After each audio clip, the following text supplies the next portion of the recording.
Hello everyone, let's start with advertising, media, and choices. Moving on, Unit 1 Introduction to Advertising. What is advertising? Define it.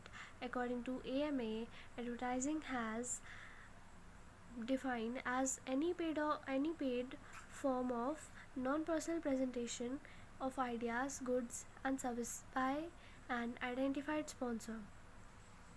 So American institute ये बोलता है कि हमारा जो कोई भी पेड फॉर्म, किसी भी पेड तरह की प्रेजेंटेशन देना, कहीं पे स्पॉन्सर करना गुड्स या सर्विसेज की, उसे बोलते हैं एडवर्टाइजिंग. और advertising consist of those activity by which visual और oral message are addressed to selected public for the purpose of informing and influencing them to buy product or services. Now what is advertisement? This is advertising. Now what is advertisement? A paid notice or announcement as of good for sale in newspaper or magazine or radio or television, etc. A paid notice, especially in print media, posters pasted on walls, slogan, etc. So this has been clear. Advertisement क्या होता है कि the things which is been advertise, मतलब जो चीज़ें newspaper, magazine, television जिसमें advertising दिखती हैं, चलती हैं. और एडवर्टाइजिंग करना क्या होता है is this. okay, so this is in very simple language and you can easily understand. Now what is publicity? Publicity is a form of non-personal presentation of goods and services or ideas. Now such presentation is made to the groups rather than particular individual customers. It may be paid or not paid.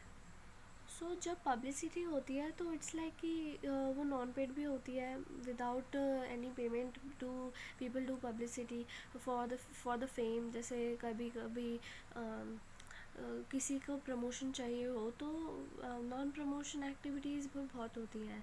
और ये groups में usually अकर करती हैं, बनती हैं, और customer individually उसको accept करता है. सो moving on the next page, propaganda. What is propaganda? Non-personal presentation.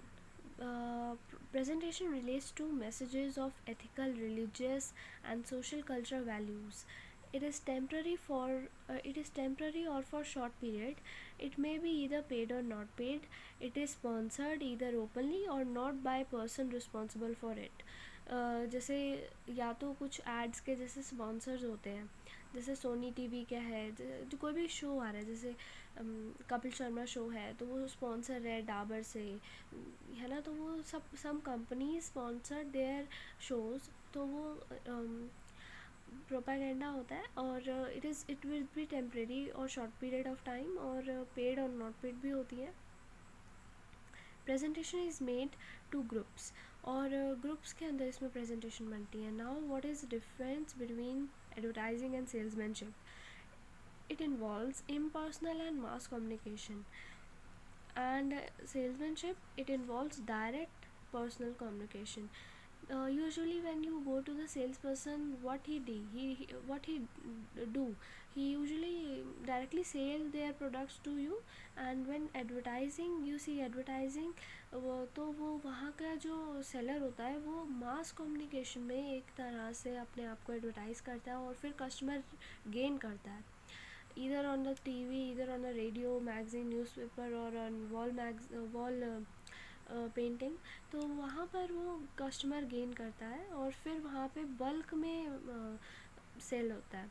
और वन वे कम्युनिकेशन है कि एक बंदा ने जब यहाँ पे मैगज़ीन में एक इन्फॉर्मेशन डाल दी, दूसरा बंदा पढ़ेगा, तो ये एक ही बारी का कम्युनिकेशन हुआ, वो दोबारा से कम्युनिकेट नहीं कर सकते. Salesmanship is two-way communication. You can communicate with them. It's a person who is handling na. And wider coverage at a one time. एक ही टाइम में वो न्यूज़पेपर में निकाल रहा है और न्यूज़पेपर कितने घरों में जा रहा है, और अगर वॉल पे लगा रहे हैं तो वो कितने लोग उसे वॉल को देख रहे हैं. It's just like that. It's simple. Like this is you can see with this कि एक वॉल पे लगाया तो उसने कितने लोगों ने उसे देखा. और अगर एक न्यूज़पेपर में डाला और कितने लोगों के पास वो Hindustan times, times of India, नव भारत, तो वो कितने लोगों के पास जाता है. ऐसे एडवर्टाइजिंग होती है. It covers only individual or small groups of people at a time, and it's just like wholesaler, manufacturer, retailers और डायरेक्ट सेलर्स. तो ये होते हैं सेल्समैनशिप, जो सेल करते हैं हमको चीज़ें और सर्विसेज. नाउ लेस फ्लेक्सिबल होते हैं ये, एक बारी जो हो गया, एक बारी छप गया, एक बारी जो कह दिया वो फिर हट नहीं सकता. लेस फ्लेक्सिबल है. और ये मोर फ्लेक्सिबल है. इट इज़ ईजीली मतलब they can easily change their statements.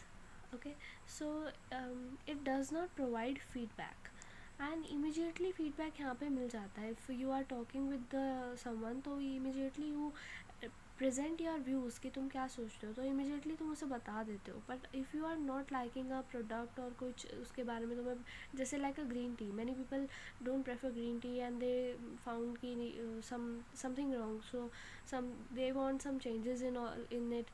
तो वो उसको कम्युनिकेशन नहीं कर सकते, फीडबैक नहीं दे सकते. Okay, so 6 point is it aims at creation of customer. तो एडवर्टाइजिंग में क्रिएशन होती है कस्टमर की एक ही दम से. It aims at selling the product और सर्विस. इसमें सिर्फ प्रोडक्ट बेचना है, सर्विस बेचनी है, और ज़्यादा कोई बातचीत नहीं करनी. और doubts can not be clarify easily. Doubts can be clarify easily. It's like advertisement, and it's like salesmanship, and less costly and less time consuming. more costly and more time consuming because इसमें 1-to-1 process है. आप एक एक करके सबके साथ deal कर रहे हो. आपको जस्ट लाइक 1-1 करके एक हो रहा है ना. और यहाँ पे लेस कॉस्टली है ये. एक ही बारी आपने अपना एडवर्टाइज़ करा और मास नंबर ऑफ मतलब मास इसके अंदर वो होगी, क्या बोलते हैं उसको, बिक्री होगी उसकी. Cost per person is low, cost per person is high. It uses TV, radio, magazines etcetera, newspapers है ना. एंड इसमें sales represented are the only tool here. The person is the only tool which, मतलब वो अपने मुंह से खुद उसके बारे में बताएगा, उसको तारीफ़ करेगा और उसको ज़्यादा प्रमोट करेगा, उसे बेचेगा. तो the sales representative is the only tool. okay, so that's all. These are the difference between advertising and salesmanship, and here I told you 4 definitions: advertising, advertisement, and publicity and propaganda. Thank you for watching. Keep watching, please.